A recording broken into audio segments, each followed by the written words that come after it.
کمائی قبول فرمائے، اللہ کے راستے میں خرچ کیا گیا مال قبول فرمائے، قرآن پاک کا سننا سنانا پڑھنا پڑھانا اپنی بارگاہ میں قبول فرمائے۔ قرآن کریم کی پہلی سورہ سورہ بقرہ میں جہاں اللہ تعالیٰ نے روزے کے بارے میں ارشادات فرمائے ہیں، تو وہاں ایک اور نقطہ اللہ تعالیٰ نے ذہن میں ڈالا ہے، آج اسی حوالے سے بات ہوگی۔ اللہ تعالیٰ سے دعا ہے کہ فائدے نفع والی دین کی صحیح بات کرنے سننے عمل کی ہم سب کو توفیق عطا فرمائے۔ یہ آیتیں ہیں قرآن کریم کی روزے کے حوالے سے، مشہور آیت ہے، یا ایھا الذین آمنوا کتب علیکم الصیام کما کتب علی الذین من قبلکم لعلکم تتقون، ہم سنتے ہی رہتے ہیں لعلکم تتقون، اس میں فرمایا لعلکم تتقون۔ اسی رکوع میں انہی آیات سے آگے آ کر فرمایا لعلکم تشکرون، تھوڑا آگے چل کے فرمایا لعلہم یرشدون۔ کتنے عرصے سے ہمیں بھی موقع مل رہا ہے قرآن کریم کا یہ رکوع ہر رمضان میں تقریباً خطبہ علماء حضرات بیان کرتے ہیں، اس طرح نظر نہیں گئی۔ ایک میں فرمایا شروع میں لعلکم تتقون، پھر فرمایا لعلکم تشکرون، پھر فرمایا لعلہم یرشدون۔ اور کیا مناسبت ہے ہر ایک کو دوسرے کے ساتھ، سبحان اللہ۔ میرے اور آپ کے روزے اللہ کی بارگاہ میں اللہ کو قبول فرمائے گزر گئے۔ قرآن کریم نے بھی کہا ایام معدودات، گنتی کے چند دن ہیں وہ گزر جائیں گے، اور عید الفطر کے دن بھی گزر گئے۔ قرآن کریم بتا رہا ہے کہ روزے اللہ تعالیٰ اس لیے تمہیں رکھواتے ہیں تاکہ تمہاری تقویٰ کی تربیت ہو، تقویٰ کی ٹریننگ ہو جائے، تقویٰ کی تربیت تمہیں حاصل ہو۔ اور میں نے عرض کیا تقویٰ کہتے ہیں اللہ تعالیٰ سے حیا کرنے کو، تقویٰ کہتے ہیں پرہیزگاری کو، اور پرہیزگار یہ فارسی لفظ ہے، پرہیز تو پرہیز تو سبھی جانتے ہیں، جس کام کا اللہ کہے نہ کرو اس کو کرنے سے بچنے کو تقویٰ کہتے ہیں، جس کام کا اللہ کہے کرو اس کو نہ کرنے سے بچنے کو اللہ تعالیٰ تقویٰ کہتے ہیں۔ اور انسان کی تخلیق کا مقصد قرآن کریم نے بیان کیا، ما خلقت الجن والانس الا لیعبدون، انسان کی زندگی کا مقصد اللہ کی فرما برداری ہے۔ یہ ذہن میں کسی کے نہ آئے کہ انسان کی زندگی کا مقصد یہ ہے کہ وہ ہر وقت مسجد میں رہے، تسبیح کرتا رہے، دنیا کو کوئی کام نہ کرے، یہ نہیں ہے۔ لیعبدون، عبادت، بندگی کس کو کہتے ہیں؟ روزے میں اللہ تعالیٰ نے بندگی کا عملی نمونہ ہم سے کروا کر ہم کو بتا دیا ہے کہ اس کو بندگی کہتے ہیں۔ سحری میں اٹھنا، سحر کے وقت کھانا کھانا، اور اس وقت رات کے پچھلے پہر کھانا اللہ کا حکم ہے، ہم نے کر لیا، جب کر لیا تو اسی کو بندگی کہتے ہیں۔ پھر دن کے ایک لمبے حصے میں نہ کھانا. اب جو نہیں کھایا تو اس کو بندگی کہتے ہیں. سحر میں کھا لیا تو بندگی، پورے دن میں نہیں کھایا تو یہ بندگی. اور قرآن کریم کہہ رہا ہے بڑی خوبصورت انداز سے کہ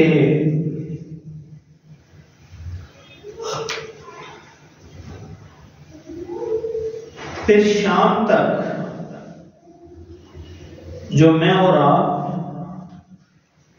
شام تک رہتے ہیں اور شام کو جب پھر افطار کرتے ہیں، کھانا کھاتے ہیں، تو شام کو کھانا بندگی.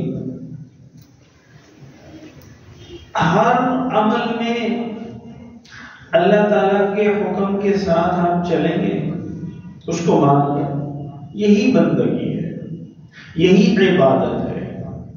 اور یہ صرف رمضان کے ساتھ خاص نہیں ہے. رسول اللہ صلی اللہ تعالیٰ علیہ وسلم نے فرمایا کہ اس وقت رکوع سجدہ نہ کرو جب سورج طلوع ہو رہا ہو، اس وقت نہ کرو جب استوا کو برابر ہو جائے، اس وقت نہ کرو کہ جس وقت غروب ہو رہا ہو، اس وقت نہ کرو جب غروب ہو رہا ہو. طلوع ہو رہا ہے تو آریہ سماج کے لوگ، مجوسی لوگ اس وقت سورج کی عبادت کرتے ہیں. شام کو جب غروب ہو رہا ہے تو اس غروب کے وقت عبادت کرتے ہیں،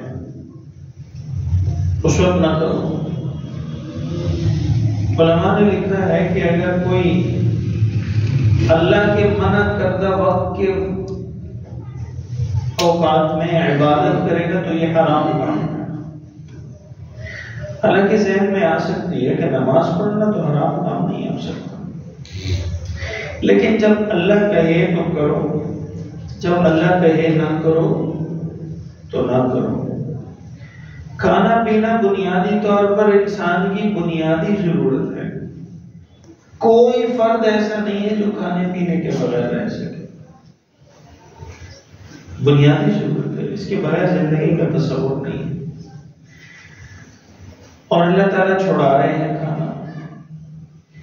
میرے اور آپ کے کھانے کے اپنے اپنے وقت ہیں سب کے، لیکن اللہ تعالیٰ سب کو ایک وقت میں کھانا کھلوانے کا حکم دے رہے ہیں کہ اس وقت کھانا کھاؤ سحر میں، اس وقت دوبارہ کھاؤ افطار میں، بیچ میں نہ کھاؤ پورے دن کے روزے میں. تو سحر کا کھانا عبادت، افطار کا کھانا عبادت، دن کے پورے دن کا نہ کھانا عبادت.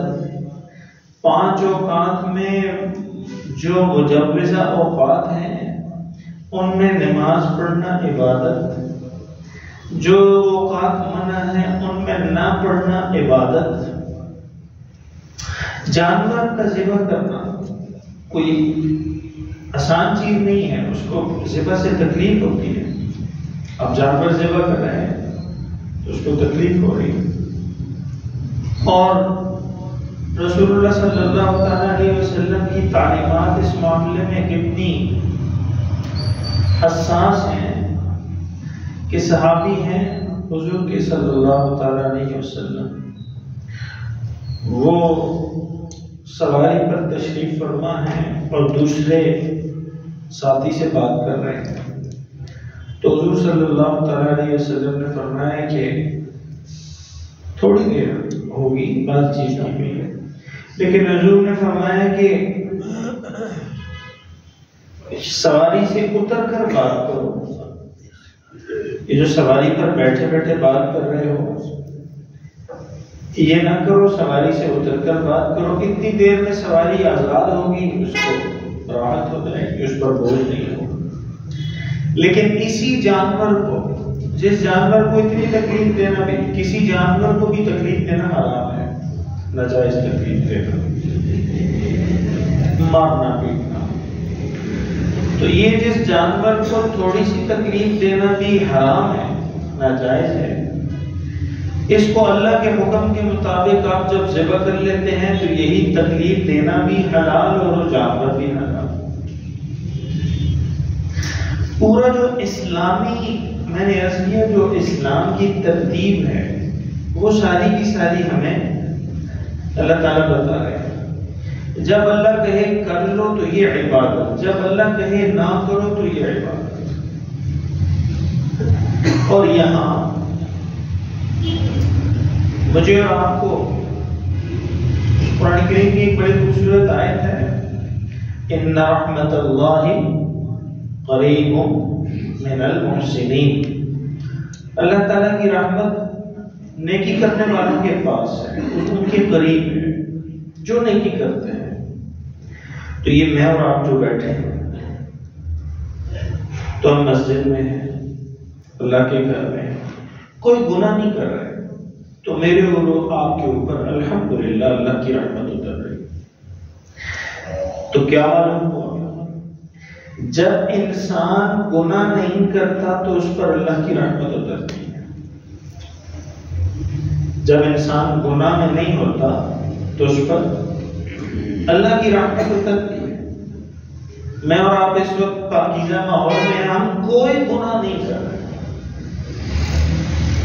کوئی گناہ نہیں کر رہے، تو اللہ کی رحمت میرے اور آپ کے قریب۔ یہی چیز ہم مسجد سے باہر لے جائیں گے، گناہ سے بچیں گے تو اللہ کی رحمت قریب رہے گی۔ مستشرقین نے لکھا ہے، مستشرقین کہتے ہیں ان لوگوں کو جو ہیں تو یہودی یا عیسائی یا کسی اور مذہب سے، لیکن وہ اسلام کے بارے میں تحقیق کرتے رہتے ہیں، ہمارے دین کے بارے میں کھوج میں رہتے ہیں، اس پر بڑی انہوں نے کتابیں لکھی ہیں اور بڑا لمبا چوڑا کام کیا ہے، مستشرقین کا کام ہے۔ کچھ اعتراض بھی نکالے، کچھ کمزوری کی باتیں بھی کی، لیکن کھوج میں رہتے ہیں، قرآن و سنت کے حوالے سے تحقیق میں، کھوج میں۔ بہت عجیب بات لکھی ایک مستشرق نے، عیسائی ہیں لبنان کے، فلپ کے ہیٹی،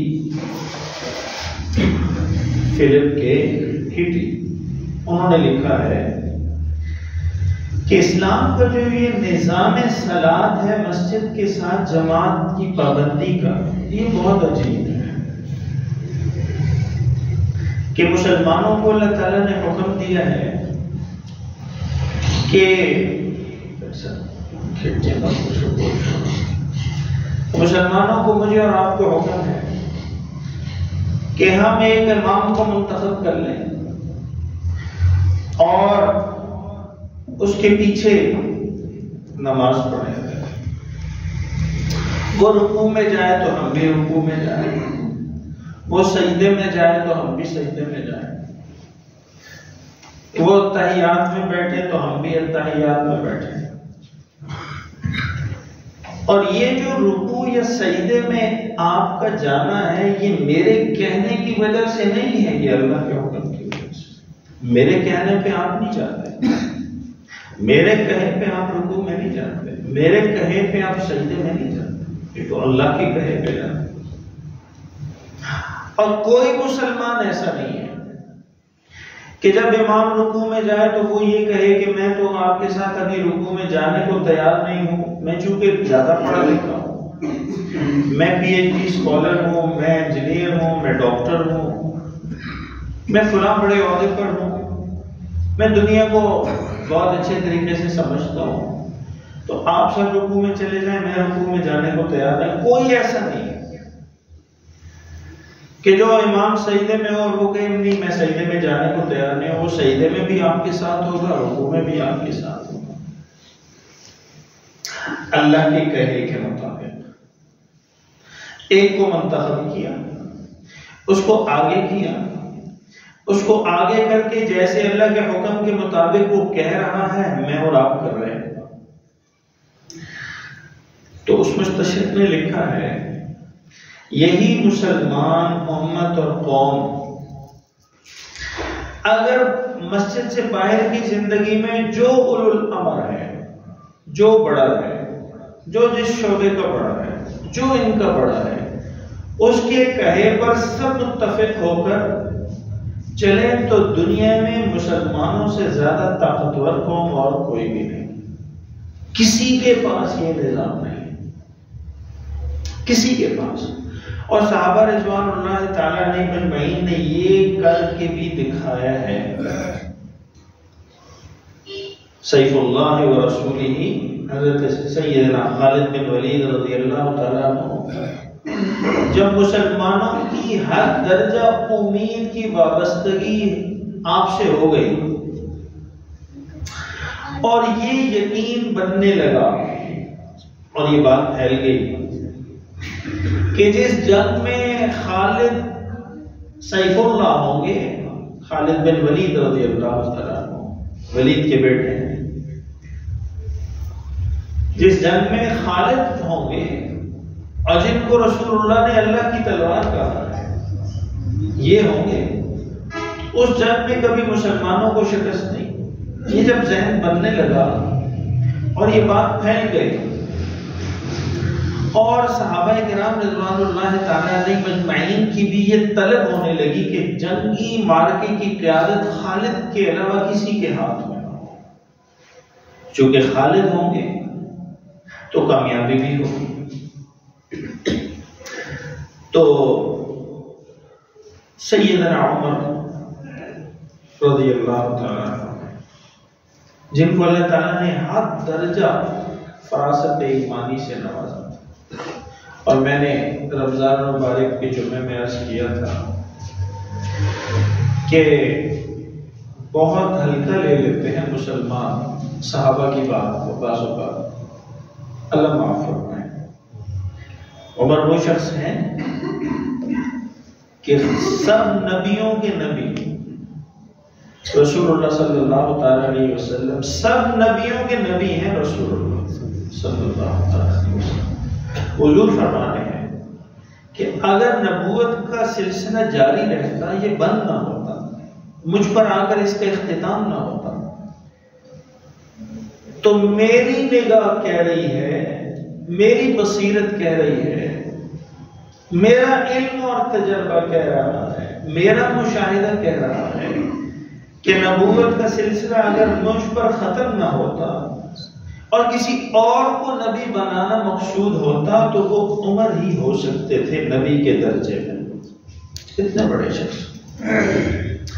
تو عمر فاروق رضی اللہ تعالیٰ عنہ نے عین جنگ کے میدان میں محاذ جنگ پر، اور یہ بھی فوجی حکمت عملی اور جنگی جو حکمت عملی ہے، اور جو دنیا بھر کی فوجی اکیڈمیوں میں حکمت عملی پڑھائی جاتی ہے، سکھائی جاتی ہے، دنیا بھر کی افواج کو ملٹری اسٹریٹجی، جنگی حکمت عملی، میدان جنگ کی جو تربیت دی جاتی ہے، اس میں یہ سکھایا اور پڑھایا جاتا ہے. آپ کسی لائق فائق فوجی افسر سے پوچھ سکتے ہیں کہ ان کو یہ سکھایا پڑھایا جاتا ہے کہ میدان جنگ میں دوران جنگ کمانڈر کو تبدیل نہیں کرنا. اس سے حوصلے پست ہو جاتے ہیں، اس سے مورال پہ فرق آ جاتا ہے، اپنی فوج میں تقسیم پیدا ہو جاتی ہے. کچھ ایک کے ساتھ ہو جاتے ہیں، کچھ نئے آنے والے کے ساتھ ہو جاتے ہیں. تو دنیا بھر میں کبھی بھی جنگ کے میدان میں کمانڈر تبدیل نہیں کیے جاتے.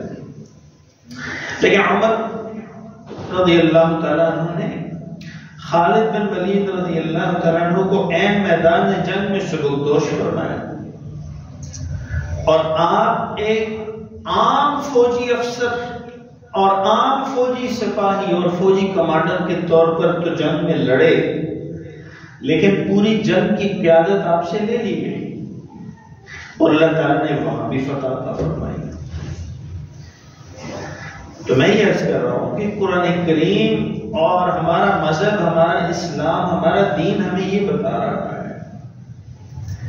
کہ جب اللہ کہے کرو تو یہ کرنا دین بن جاتا ہے، جب اللہ کہے نہ کرو تو یہ نہ کرنا دین بن جاتا ہے. صبح سحری میں کھاؤ تو یہ دین بن جاتا ہے، دن پورا بھوکے رہو تو یہ دین بن جاتا ہے، شام میں پھر کھاؤ تو یہ دین بن جاتا ہے. اور اللہ تعالیٰ نے اس تقوی کی تربیت سے مجھے اور آپ سب کو گزار کر متقی بنا دیا ہے۔ میں مثال سے عرض کرتا ہوں، مجھے اور آپ کو اس ایک مہینے کی تربیت سے گزار کر تقوی کی دولت اور نعمت عطا فرما دی ہے۔ کیسے؟ کہ رمضان المبارک کے مہینے میں کسی گرے پڑے میرے اور آپ کی نظروں میں جیسے کوئی بہت گناہگار ہو، ورنہ تو کسی کو حقیر بھی نہیں سمجھنا چاہیے اور کوئی گرا پڑا بھی نہیں ہوتا۔ اللہ کی نگاہ میں ہر ایک کا معاملہ ہے، ہماری نگاہوں میں تو سب معزز و محترم اور مکرم ہونے چاہیے۔ تو بظاہر کسی گناہ میں لتھڑے گرے پڑے شخص کو بھی رمضان مبارک کے مہینے میں روزے کی حالت میں آپ کہہ دیں کہ آپ کے گھر میں فریج میں یا آپ کے گھر میں کمرے میں کھانا موجود ہے، کھانے کی چیزیں موجود ہیں، اور آپ کو بھوک بھی ہے اور موسم کی شدت سے پیاس بھی ہے، تو آپ استعمال کر لیں گے؟ استعمال نہیں کرے گا۔ آپ اس کو کہیں کر لو۔ بعض اوقات آپ دیکھتے ہیں ایسی کمپنیوں میں ملازمت ہوتی ہے بعض لوگوں کی کہ ان کی ڈیوٹی کی نوعیت ایسی ہوتی ہے کہ ان کو ان کی کمانڈ کی طرف سے یہ کہا جاتا ہے کہ آپ روزہ توڑ دو، روزہ کھا لو۔ اس سے 2 قدم آپ آگے چلے جائیں، ڈاکٹر بعض اوقات کہہ رہے ہوتے ہیں مریض کو کہ یہ جو آپ تشریف لائے ہمارے پاس، تو ہمارا علم بتا رہا ہے کہ آپ کے لیے ابھی روزہ رکھنا صحیح نہیں ہے، آپ روزہ توڑ دو۔ لیکن وہ مریض بھی روزہ توڑنے کو تیار کیوں؟ ایک ہی بات کہے گا، گھر میں جس کے پاس کھانے کی سب چیزیں موجود ہیں وہ بھی، کسی کی کمپنی کے باس اس کو کہہ رہے ہیں کہ کام کے دوران تمہاری تکلیف ہو جائے گی، طبیعت خراب ہوگی، مشکل ہوگی، روزہ توڑ دو، وہ بھی۔ طبیب کے پاس چلے جائیں تو وہ مریض بھی، یہ سب کے سب ایک ہی بات کہیں گے، اللہ دیکھنا، یہی کہیں گے، میں روزہ نہیں توڑوں گا، میں روزہ نہیں توڑتا، میں روزہ نہیں کھاتا، اللہ دیکھنا۔ یہ جو اللہ دیکھ رہا کی ٹریننگ ہے، یہ اللہ تعالیٰ نے مجھے اور آپ سب کو 30 دنوں میں عطا فرما دی ہے۔ ہم 30 دنوں میں کبھی کی کئی مواقع آئے کھانے کے ہمارے سامنے، لیکن ہم نے کبھی کھانا نہیں کھایا، صرف اس احساس سے کہ میرا اللہ مجھے دیکھ رہا۔ میں اپنا روزہ کیوں خراب کروں؟ میں کیوں اپنا روزہ توڑوں؟ میں کیوں کھاؤں اپنا روزہ؟ میں کیوں اپنا روزہ گندا کروں؟ کیوں؟ اس لیے کہ میرا اللہ مجھے دیکھ رہا ہے۔ یہ اسی کو تقوی کہتے ہیں کہ میرا اللہ مجھے دیکھ رہا، اور یہ ٹریننگ 30 دنوں کی مجھے اور آپ سب کو اللہ تعالیٰ نے عطا فرما دی ہے۔ ہو گئی ٹریننگ میری اور آپ کی 30 دنوں کی، تقوی کی ٹریننگ ہو گئی۔ اب اس کو سنبھالنا ہے عام زندگی میں۔ میں نے عرض کیا کہ کھانا پینا انسان کی ہر درجہ بنیادی ضرورت ہے، ہر درجہ بنیادی ضرورت، اس کے بغیر تو زندگی نہیں۔ لیکن ہم نے اللہ کے حکم پر یہ بنیادی ضرورت بھی چھوڑ دی۔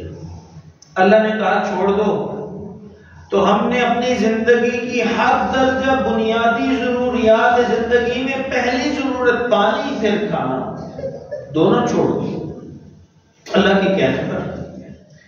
تو جب ہم بازار جائیں گے، مارکیٹ جائیں گے، معاشرے میں جائیں گے، تو پھر یہ نہیں کہہ سکیں گے، چونکہ اللہ نے بنیادی ضرورت چھوڑوا کر مجھے اور آپ کو بتا دیا ہے کہ بنیادی ضرورت بھی اللہ کے کہے پر چھوڑی جا سکتی ہے۔ تو مارکیٹ میں جا کر ہم یہ نہیں کہہ سکیں گے کہ جھوٹ کے بغیر تو تجارت نہیں چلتی۔ پھر ہم یہ نہیں کہہ سکیں گے کہ پردے کے ساتھ تو سوسائٹی میں ہماری ماں بہن کیسے زندہ رہے گی، پردہ کرے گی تو آکورڈ لگے گی، پردہ کرے گی تو پرانے زمانے کی ہو جائے گی، یہ نہیں کہہ سکے گا۔ پھر کوئی یہ نہیں کہہ سکے گا کہ سود کے بغیر تو میری زندگی کا نظام نہیں چل سکتا، اس لیے کہ اللہ تعالیٰ نے کر کے دکھا دیا ہے کہ بنیادی ضرورت سے اللہ نے روک کر بتایا اور آپ اور ہم رک گئے۔ جب بنیادی ضرورت سے رک سکتے ہیں تو وہ چیزیں جن کو حد درجہ جن سے رکنا ضروری ہے ان سے تو ہم رک ہی سکتے ہیں۔ جیسے ایک تنہا کمرے میں ہم یہ کہتے ہیں اور روزہ نہیں توڑتے کہ اللہ دیکھ رہا ہے، تو یہی ٹریننگ دے دی اللہ تعالیٰ نے کہ زندگی کے ہر معاملے میں جب کوئی معاملہ آئے تو یہ سوچ لو میرا اللہ مجھے دیکھ رہا ہے، بس تم متقی ہو۔ اسی کو تقویٰ کہتے ہیں۔ اور اللہ کی رحمت ہر اس شخص پر ہے جو نیک ہے اور نیکی کا کام کر رہا ہے۔ آپ مسجد میں ہیں، کوئی گناہ کا کام نہیں ہے، تو اللہ کی رحمت آپ پر بھی اتر رہی ہے، مجھ پر بھی اتر رہی ہے، الحمدللہ۔ اس وقت میں اور آپ اللہ کی رحمت کے مزے لوٹ رہے ہیں۔ تو عملی زندگی میں جب جائیں تو اللہ کی رحمت اسی وقت پاس آتی ہے جب انسان نیک کام کرتا ہے، اسی وقت اترتی ہے جب وہ نیکی کے کام میں ہوتا ہے۔ اور ہر وہ کام نیکی ہے جو اللہ کرنے کا کہے، اور وہ ہر وہ کام گناہ ہے جس سے اللہ روک دے۔ یہ ساری کی ساری زندگی کا فلسفہ ہے نیکی اور بدی کا۔ مسجد سے نکلیں تو تب بھی ہمیں معلوم ہو کہ ہم روزہ نہیں توڑتے تھے اس لیے کہ اللہ دیکھ رہا تھا، تو ہم غلط کمائیں گے بھی نہیں اس لیے اللہ دیکھ رہا تھا۔ ہم ڈاکٹر کے کہنے، طبیب کے کہنے پر بھی روزہ توڑنے کھانے کو تیار نہیں تھے کہ اس لیے کہ اللہ دیکھ رہا ہے۔ تو ہم باہر بھی کسی رواج پر، رسم پر، کسی عزیز داری رشتہ داری میں اللہ کو ناراض کر کے وہ کام نہیں کریں گے کہ جس سے اللہ ناراض ہو۔ ہم اللہ کو ناراض کرنے کو کسی کے لیے تیار نہیں ہے، کیونکہ اللہ دیکھ رہا ہے۔ یہ ٹریننگ میں نے آپ کو عرض کیا کہ یہ ٹریننگ میری اور آپ کی روزے کے دوران ہو گئی، اس احساس کی ٹریننگ ہو گئی کہ اللہ دیکھ رہا ہے۔ اور قرآن کریم نے کتنا خوبصورت انداز اپنایا۔ میں نے عرض کیا کہ قرآن کریم کے یہ رکوع درجنوں مرتبہ ہم بیان کر چکے ہیں۔ ہر رمضان میں علماء خطبہ یہ رکوع بیان کرتے ہیں، لیکن اس کی 3 آیتیں عجیب اللہ تعالیٰ نے نقطہ سامنے لایا۔ لعلکم تتقون، روزے رکھوائے تاکہ تمہیں تقوی حاصل ہو۔ تو میں نے عرض کیا کہ 30 دنوں کے روزوں میں جب ہم روزہ نہیں توڑتے تھے، جب پانی نہیں پیتے تھے اور یہ سوچ لیتے تھے کہ اللہ مجھے دیکھ رہا ہے، تو یہ ٹریننگ میں ہم کامیاب ہو گئی ٹریننگ ہماری۔ اور میں تمہیں تقوی حاصل ہو تو الحمدللہ اللہ تعالیٰ نے ہمیں تقوی حاصل کر دیا، دے دیا اللہ تعالیٰ نے تقوی۔ اس تقوی کو بچانا، اس کو چلانا۔ آگے بات ہے، قرآن کریم کہہ رہا ہے کہ لعلکم تشکرون، یہاں فرمایا پہلے تقوی، تاکہ تمہیں تقوی حاصل ہو۔ تو روزے رکھوائے، قرآن اتارا، قرآن کریم کی آیتیں، شہر رمضان الذی انزل فیہ القرآن ھدی للناس، ساری فرمایا یرید اللہ بکم اليسر، اللہ تمہارے ساتھ آسانی چاہتے ہیں، سختی اور تنگی اللہ نہیں چاہتے کسی کے ساتھ بھی۔ لا یکلف اللہ نفسا الا وسعها، اللہ تعالیٰ کسی کے ناتواں کندھوں پر اس کی حیثیت اور بوجھ سے زیادہ وزن نہیں ڈالتے ہیں، اتنا ہی اللہ تعالیٰ کہتے ہیں جتنا انسان کر سکتا ہے۔ اور پھر فرمایا تکبر اللہ علی ما ہداکم، دیکھو 30 دنوں کے روزے رکھے، تقوی کی ٹریننگ سے گزرے، اللہ کے خوف اور ڈر سے نہ پانی پیا روزے میں اور نہ کبھی کھانا کھایا۔ یہ اللہ تعالیٰ نے تمہیں یہ نعمت عطا فرمائی۔ فرمایا کہ اب جب عید کا دن ہو، عید الفطر کا، تکبر اللہ علی ما ہداکم، لا الہ الا اللہ محمد رسول اللہ، اللہ اکبر، لا الہ الا اللہ واللہ اکبر، اللہ اکبر وللہ الحمد۔ اب یہ کہو اور اللہ تعالیٰ کا شکر ادا کرو۔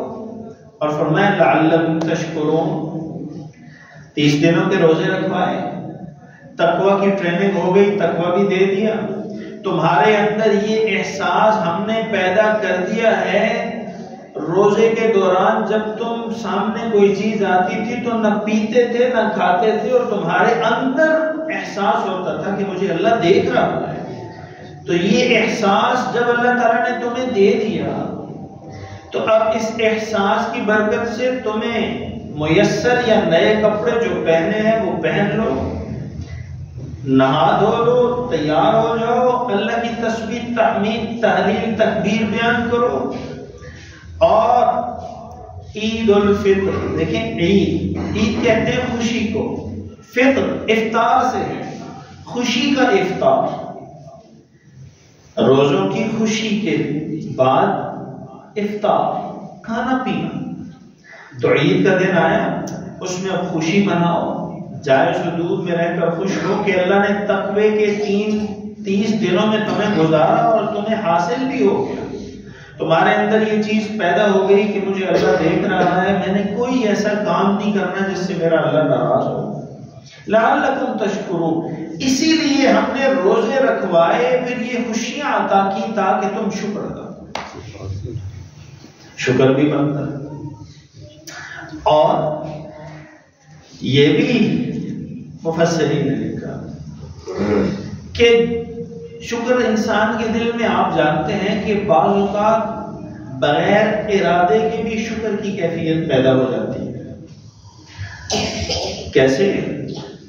جیسے حضرت شیخ سعدی رحمۃ اللہ علیہ نے خود اپنا واقعہ لکھا ہے، فرماتے ہیں کہ میرے پاس جوتے نہیں تھے، تو میں نے دل میں میرے خیال آیا کہ میں اللہ کی معرفت کی باتیں کرتا ہوں اور بھٹکے ہوئے کو صحیح راستہ دکھانے کے لیے اپنی زبان اور قلم کا استعمال کرتا ہوں، اپنے علم سے لوگوں کو روشنی بانٹتا ہوں، تو میرے پاس جوتے نہیں ہیں، ہونے تو چاہیے، میں اتنا اللہ تعالیٰ کا فرما بردار نیکوکار۔ تو فرماتے ہیں کہ کیا ہوا کہ میں نے دیکھا مسجد کے باہر ایسے شخص کو مسجد سے نکل کر جس کے دونوں پاؤں ہی نہیں، تو فوراً میرے دل میں تشکر کی کیفیت امڑ آئی کہ اللہ جوتے ہی نہیں ہیں، پاؤں تو سلامت ہے۔ تو بعض اوقات انسان زندگی میں کیفیت دیکھتا ہے، اور آپ نے یہ کیفیت دیکھنی ہو تو آپ کبھی جیل چلے جائیں، ویسے اللہ تعالیٰ سب کو جیل جانے سے محفوظ بنائے، عبرت کے لیے جا سکتے ہیں، قیدیوں کی مدد کے لیے جا سکتے ہیں، قیدیوں کو قرآن پاک سکھانے جا سکتے ہیں، ان کو کوئی ہنر دستکاری دینے جا سکتے ہیں، ویسے اللہ تعالیٰ ان دروازوں سے میری آپ کی سب کی حفاظت۔ تو آپ جیل چلے جائیں، آپ کو بہت بڑے بڑے لوگ نظر آئیں گے جن کے حکم پر لوگ اٹھتے بھی تھے، بیٹھتے بھی تھے، چلتے بھی تھے، کھاتے بھی تھے، جن کے بچے ان کو ملتے تھے، جو اپنے گھروں کو آتے تھے، لیکن آج وہ ایک مخصوص کمرے سے آگے اور باہر۔ تو آزادی کی نعمت کی قدر ہوگی مجھے اور آپ۔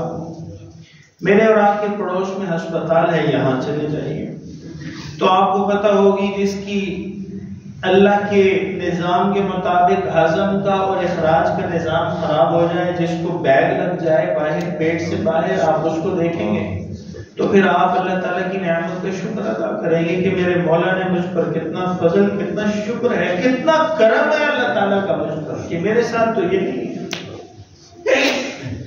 آپ کسی کو قومے کی حالت میں دیکھیں گے تو آپ کہیں گے اللہ تیرا شکر ہے، تیرا کرم ہے، اگر آج کھانا نہیں بھی کھایا پھر بھی اللہ تو نے اس بستر اور ان نلکیوں سے تو بچا رکھا ہے۔ تو شکر نعمت کی کیفیت پیدا ہو جاتی ہے بعض اوقات خود بخود۔ رمضان المبارک میں روزے رکھوا کر مجھے اور آپ کو بھوک اور پیاس سے گزار کر اللہ تعالیٰ شکر نعمت کی کیفیت بھی پیدا فرمانا چاہ رہے ہیں، اسی لیے رمضان کے روزوں کے ساتھ یہ آیت ہے تاکہ تم شکر لعلکم تتقون، تاکہ تم پرہیزگار بن جاؤ۔ آگے فرمایا لعلکم تشکرون، تاکہ تم شکر گزار بن جاؤ۔ دسترخوان پر نعمت افطار سجے ہوئے دیکھو تو اللہ تعالیٰ کا شکر ادا کرو، اللہ اس میں ایک بھی ایسا نہیں ہے جس کو میری محنت کا دخل ہو، تیری برکت سے، تیری رحمت سے، تیری عطا سے، تیری عنایت سے، تیری مہربانی سے جو آپ کھانا چاہتے ہیں ایسے ہی ہے۔ سب آپ اپنے دل سے پوچھ لیجیے، کوئی ایسا شخص جو صبح ناشتے میں جو کھانا چاہتا ہو اور اس کو نہ ملتا ہو، سب کو اللہ تعالیٰ عطا فرمائے۔ بریڈ والے کو بریڈ دیتے ہیں، انڈے والے کو انڈا دیتے ہیں، دلیے والے کو دلیا دیتے ہیں، شہد پراٹھے والے کو پراٹھا شہد دیتے ہیں. جو نعمت آپ کھانا چاہتے ہیں اللہ تعالیٰ عطا فرماتے ہیں. دن کے کھانے میں آپ سبزی کھانا چاہتے ہیں اللہ عطا فرماتے ہیں. گوشت والے ہیں اللہ عطا فرماتے ہیں. افطار کے وقت آپ شربت چاہتے ہیں اللہ دسترخوان پر سجا دیتے ہیں. میٹھا چاہتے ہیں عطا فرماتے ہیں. نمکین چاہتے ہیں دے دیتے ہیں. اللہ بتا رہے ہیں دیکھو پورا سال 11 مہینے میری نعمتیں بے دریغ استعمال تم کرتے ہو. بے دریغ مال مبتلے بے رحم کی طرح اللہ کی دی نعمتیں. یہ آنکھوں کے نظام، یہ دماغ کے نظام، یہ ہاتھوں کے اٹھنے فولڈ ہونے کے نظام، یہ چلنے کے نظام، یہ بولنے کے نظام، یہ سننے کے نظام، یہ سونگنے کے نظام. اللہ احساس کے نظام. محبت کا احساس پیدا ہوتا ہے بچے بچی کو دیکھ کر، گھر والوں کو دیکھ کر، اماں ابا کو دیکھ کر، دودھ شریک بھائی کو دیکھ کر، دودھ شریک بہن کو دیکھ کر، چچے تائے کو دیکھ کر، ماموں پھوپھی کو دیکھ کر. یہ احساس کون سی چپ ہے احساس کی؟ آپ ارشاد فرمائیں کون سی چپ ہے؟ نعمتیں ہی نعمتیں. تو اللہ تعالیٰ بتا رہے ہیں لعلکم تتقون. روزے تراویح نماز کروائے اس لیے کہ روزے کے دوران جیسے تمہیں خیال آ جاتا تھا پانی اور کھانے سے بچ کے تم یہ سوچتے تھے کہ مجھے اللہ دیکھ رہا ہے میں روزہ نہیں توڑوں گا. اسی لیے اللہ فرماتے ہیں اسی لیے میں نے روزے رکھوائے ہیں تاکہ تمہیں یہ احساس باقی 11 مہینوں میں ہو کہ میرا اللہ مجھے دیکھ رہا ہے، میں اللہ سے کیے ہوئے وعدے کو نہیں توڑوں گا. لعلکم تشکرون.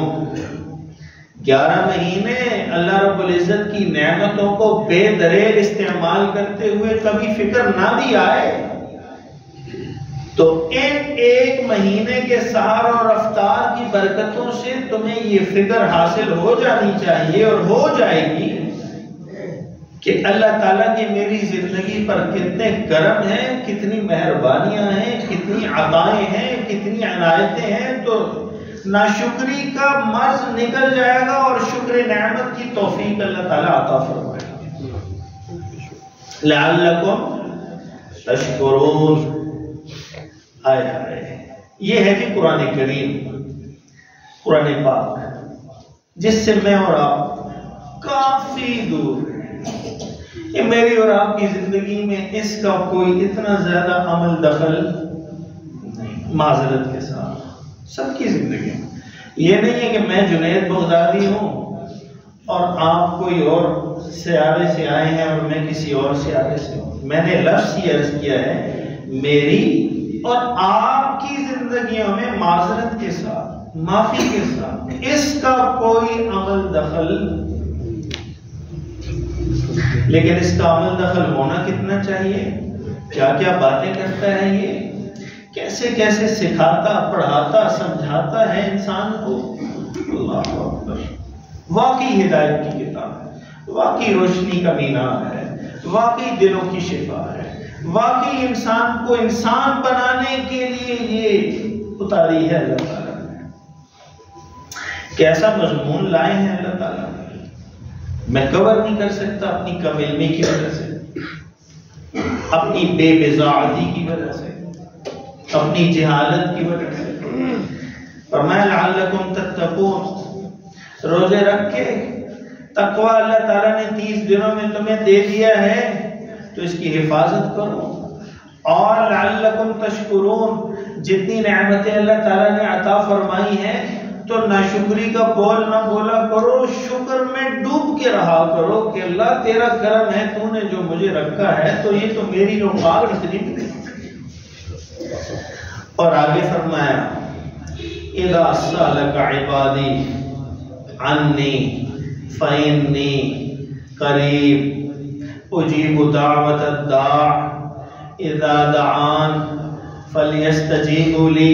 حضرت لاہوری رحمت اللہ علیہ کے مبارک میٹھے پیارے قلم کی الفاظ آپ سماعت فرمائیں. تشریح میں عرض کرتا ہوں. فرمایا وَإِذَا سَأَلَكَ عِبَادِي.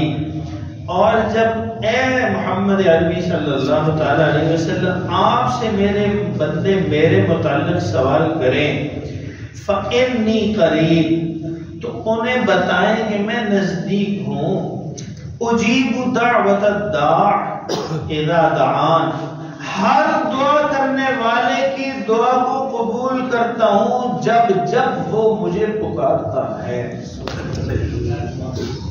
فَلْيَسْتَجِيبُوا لِي، اللہ ہر ایک کی سنتا ہوں۔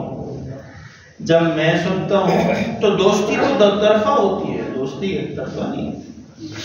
جب میری طرف سے اوپر سے محبت اور دوستی کے فیصلے ہیں، فرمایا فَلْيَسْتَجِيبُوا لِي، اور میرے بندو تمہیں بھی تو چاہیے کہ میرا حکم مانو، تمہارا بھی تو کام بنتا ہے، میں تمہاری سنتا ہوں، تم بھی تو میری سنا کرو، تم بھی تو میری مانا کرو۔ اللہ تعالیٰ مجھے اور آپ کو دل و جان سے اللہ تعالیٰ کے ہر حکم کو ماننے کی توفیق عطا فرمائے، اور پیارے آقا صلی اللہ تعالیٰ علیہ وسلم کے طریقے کے مطابق ماننے کی توفیق عطا فرمائے۔ طریقہ بھی اپنا نہیں چلے گا، نہیں اپنا طریقہ نہیں چلے گا، طریقہ چلے گا آمنہ کے لال سیدنا محمد عربی صلی اللہ تعالیٰ علیہ وسلم کا۔ اور وَلْيُؤْمِنُوا بِي، اور مجھ پر ایمان پکا رکھیں، کسی سے ڈرے نہیں، کسی سے امید وابستہ کرے نہیں، کسی کو حاجت روا مانے نہیں، کسی کو مشکل کشا سمجھے نہیں، کسی کو داتا کہے نہیں، کسی کو غریب نواز پکارے نہیں، کسی کو لجپال اپنی زبان سے لکھیں کہیں نہیں۔ داتا بھی میں ہوں، غریب نواز بھی میں ہوں، لجپال بھی میں ہوں، پالن ہار بھی میں ہوں، مشکل کشا بھی میں ہوں، حاجت روا بھی میں ہوں۔ فرمایا لعلہم یرشدون، اس لیے میں یہ باتیں عرض کر رہا ہوں، اللہ فرما رہے ہیں میں اس لیے یہ کہہ رہا ہوں تاکہ تم مجھ تک پہنچو۔ ہدایت کہتے ہیں اس رستے کو جس پر چل کر انسان اپنے مقصود حقیقی، ہمارا مقصود کیا؟ اللہ کی ذات، اپنے مقصود حقیقی کو جس رستے پر چل کر پا لیتا ہے اس کو ہدایت کہتے ہیں۔ اور یہ کتنا ضروری ہے، 5 وقت کے 5 نمازوں میں ہمیں اللہ تعالیٰ بار بار فرما رہے ہیں اہدنا، مانگا کرو مجھ سے اللہ وہ رستہ کہیں گم نہ کر دینا جس پر چل کر تجھ تک بندے پہنچتے ہیں۔ اللہ اسی رستے پر چلانا جس پر تو مل جائے، جس پر آج تک 1.25 لاکھ کم و بیش انبیاء اور ان کے بعد صحابہ چلے ہیں، اور سارے انسانوں کے سردار سرور انبیاء صلی اللہ تعالی علیہ وسلم نے جو رستہ ہمیں بتایا کہ یہی اللہ کا رستہ ہے، اور کون سا ہے؟ یہ اللہ کا رستہ ہے، قرآن کریم اور سنت رسول اللہ صلی اللہ علیہ وسلم۔ تو یہاں کیا تشریح ہے اس کی؟ فرمایا کہ قرآن کریم بتا رہا ہے کہ رمضان گزرے گا تو کہیں میرے بندوں کے دل میں یہ خیال نہ آئے کہ سحر میں تو دعا قبول ہوتی تھی، افطار کے وقت روزے دار کی دعا بھی اللہ سنتے تھے، سحری کے وقت تہجد گزار کی بھی اللہ تعالیٰ سنتے تھے، بھوکے پیٹ کی بھی اللہ تعالیٰ دل کو فریاد سنتے تھے، مقدس راتوں میں بھی اللہ تعالیٰ سنتے تھے، تاک راتیں گزری ان میں بھی دعائیں قبول ہوتی تھی، شب قدر میں بھی دعا قبول ہوتی تھی۔ اب یہ 30 دن گزر گئے، ختم ہو گئے، عید آ گئی، خوشیوں کے دن آ گئے، میں اور آپ اپنی اپنی زندگی کے مشاغل میں مصروف ہو گئے، تو میرے کاموں کا کیا ہوگا؟ میری دعاؤں کا کیا ہوگا؟ میری حاجتوں کا کیا ہوگا؟ میری کتنی مرادیں رہتی ہیں وہ کیسے پوری ہوں گی؟ میرے کتنے مسئلے رکے ہوئے ہیں وہ کیسے حل ہوں گے؟ میرے کتنے خواب آنکھوں میں سجے ہوئے ہیں وہ کون پورے کرے گا؟ تو اللہ فرماتے ہیں نا امید نہ ہو، فإنی قریب، میں رمضان میں بھی تیرے پاس تھا، میں رمضان کے بعد بھی تیرے ساتھ ہوں۔ اجیب دعوت الداع، تیرا کام صرف مانگنا ہے، عطا کرنا میرا کام ہے۔ تو مانگ کے تو دیکھ، جیسے رمضان میں قبول تھا اب بھی ویسے ہی قبول ہے، جیسے شب قدر میں قبول تھی اب بھی ویسے ہی قبول ہے، جیسے سحر اور افطار میں تیری دعاؤں میں فرشتے آمین کہتے تھے اور میرے ہاں سے فیصلے چلتے تھے، حکم کے فیصلے، کن فیکون کے نظام سے فیصلے چلتے تھے، آج بھی میں وہی اللہ ہوں۔ تو ایک کام کر، فَلْيَسْتَجِيبُوا لِي، رمضان گزار کے جب باہر 11 مہینے میں جائے تو مجھ سے بے وفائی نہیں کرنی، تو میری کہا مانا کر، میں تیرا کہا مانوں گا، سودا کر، تو میری بات سن میں تیری سنا کروں، تو میری بات قبول کر میں تیری قبول کروں گا۔ یہی قرآن کریم کا مقصد ہے۔ 3 آیات میں نے عرض کی ہیں اور یہ کنسیکٹیو آیات ہیں، آگے پیچھے ہیں، اور سورہ بقرہ کی آیات ہیں۔ میں لعلکم تتقون، روزے رکھوائے تاکہ تقوی حاصل ہو۔ تو مجھے اور آپ کو 30 دنوں میں اللہ تعالیٰ نے تقوی عطا فرما دیا، ٹریننگ سے گزار لیا۔ 30 دنوں کی ٹریننگ میں ہم نے کبھی اللہ کو دیکھتے ہوئے نہ روزہ توڑا، نہ پانی پیا، نہ کھانا کھایا، تو فرمایا تقوی بھی حاصل ہو گیا، اسی لیے روزے رکھوائے، اور اسی لیے روزے رکھوائے تاکہ تم شکر نعمت کے، جو کفران نعمت کے بیمار ہو تو شکر نعمت حاصل کر کے اپنے آپ کو تندرست کر لو، کہ کوئی بھی نعمت اللہ تعالیٰ کی ہو اس پر شکر ہی شکر ادا کرو، زبان سے بھی اور عمل سے بھی۔ اور فرمایا یہ بھی یاد رکھو، تمہاری میری صرف 1 مہینے تک تو نہیں تھی، تمہاری ضرورتیں کوئی 1 مہینے کی تو نہیں تھی، تمہاری حاجتیں کوئی 1 مہینے کی تو نہیں تھی، آگے بھی تمہاری جب تک زندگی ہے تمہیں میری ضرورت پڑتی رہے گی، تو مجھ سے ناشنا ہوگی زندگی نہ گزارنا۔ فَلْيَسْتَجِيبُوا لِي، مجھے مانتے رہنا، مجھے پہچانتے رہنا، میری بات کو مانتے رہنا، جو کہو گے، جو مانگو گے، جو سوال کرو گے میں عطا کروں گا۔ اللہ تعالیٰ مجھے اور آپ کو عمل کی توفیق عطا فرمائے، تقوی کی نعمت حاصل کرنے کی توفیق عطا فرمائے، شکر نعمت کی توفیق عطا فرمائے، جو اللہ تعالیٰ نے دیا ہے اس پر اللہ تعالیٰ کا شکریہ ادا کرنے، شکر ادا کرنے کی توفیق عطا فرمائے، اور مجھے اور آپ کو اللہ تعالیٰ اپنی بارگاہ کا سوالی، بھکاری اور عاجز مسکین بن کے اس کی بارگاہ سے لینے کی اور اس کی مان کے چلنے کی زندگی میں مجھے اور آپ کو اللہ تعالیٰ توفیق عطا فرمائے۔ وآخر دعوانا الحمدللہ رب العالمین۔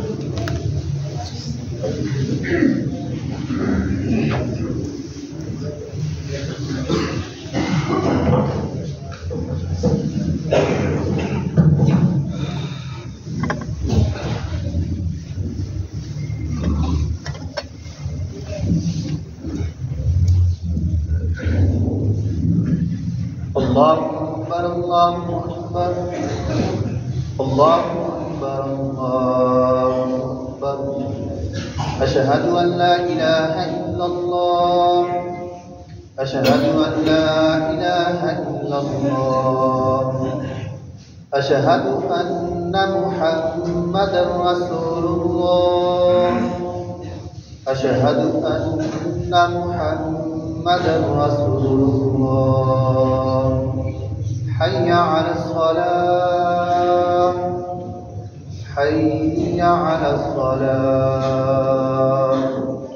حی علی الفلاح، حی علی الفلاح، اللہ اکبر، اللہ اکبر، لا الہ الا اللہ۔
الله أكبر الله أكبر الله أكبر أشهد أن لا إله إلا الله أشهد أن لا إله إلا الله أشهد أن محمدا رسول الله أشهد أن محمدا رسول الله حي على الصلاة حي على الصلاة حي على الفلاح حي على الفلاح الله أكبر الله أكبر لا إله إلا الله الحمد لله علي الذات عظيم الصفات اسمه سمات كبير الشان جليل القدر في ذكر وصائب بجليل القرآن فخيم الاسم وسيل العلم كثير الغفران جميل الثناء جزيل الألقاب جليل الكرم بالإحسان سريع الحساب شديد العقاب عليم عذابه السلطان ونشهد أن لا إله إلا الله وحده لا شريك له في الخلق والأمر ونشهد أن سيدنا مولانا محمدا عبده ورسوله المبعوث للأسد والأحمر المبعوث للأسد ورفع الذكر وصلى الله تعالى عليه وعلى آله وأصحابه الذين خلاصة العرب العرباء وخير الخلائق بعد الأنبياء أما بعد فيا أيها الناس وحدوا الله فإن التوحيد رأس الطاعات واتقوا الله فإن التقوى ملاك الحسنات وعليكم بالسنة فإن السنة تهدي للطاعة ومن أطاع الله ورسوله فقد رشد واهتدى وإياكم البدعة فإن البدعة تهدي إلى المعصية ومن يعص الله ورسوله فقد ضل وغوى وعليكم بالصدق فإن الصدق يهدي ويتم ويغلب عليكم بالإحسان فإن الله يحب المحسنين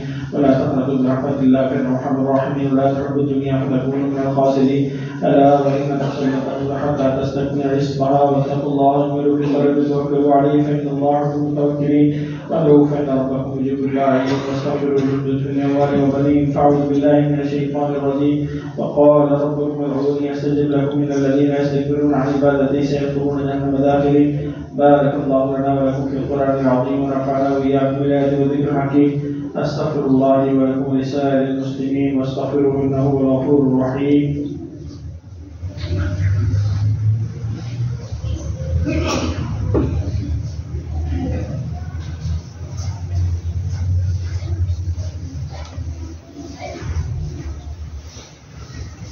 الحمد لله الذي أنزل على عبده الكتاب ولم يجعل له عوجا قيما لينذر بأسا شديدا من لدنه ويبشر المؤمنين الذين يعملون الصالحات أن لهم أجرا حسنا ماكثين فيه أبدا وينذر الذين قالوا اتخذ الله ولدا ما لهم فيه من علم ولا لآبائهم كبرت كلمة تخرج من أفواههم يقولون إلا كذبا فلعلك باخع نفسك على آثارهم إن لم يؤمنوا بهذا الحديث أسفا إن الله وملائكته يصلون على النبي يا أيها الذين آمنوا صلوا عليه وسلموا تسليما اللهم صل على سيدنا محمد وعلى آل سيدنا محمد وبارك وسلم ربنا اغفر لنا ولإخواننا الذين سبقونا بالإيمان ولا تجعل في قلوبنا غلا للذين آمنوا ربنا إنك رؤوف رحيم يا أيها الذين آمنوا اطيعوا الله واطيعوا رسوله وأولي الأمر منكم فإن تنازعتم في شيء فردوه إلى الله والرسول إن كنتم تؤمنون بالله واليوم الآخر ذلك خير وأحسن تأويلا إن الله يأمر بالعدل والإحسان وإيتاء ذي القربى وينهى عن الفحشاء والمنكر والبغي يعظكم لعلكم تذكرون اذكروا الله يذكركم وادعوه يستجب لكم ولذكر الله تعالى أعلى وأولى عز وجل وتقوى الله أكبر والله يعلم ما تصنعون.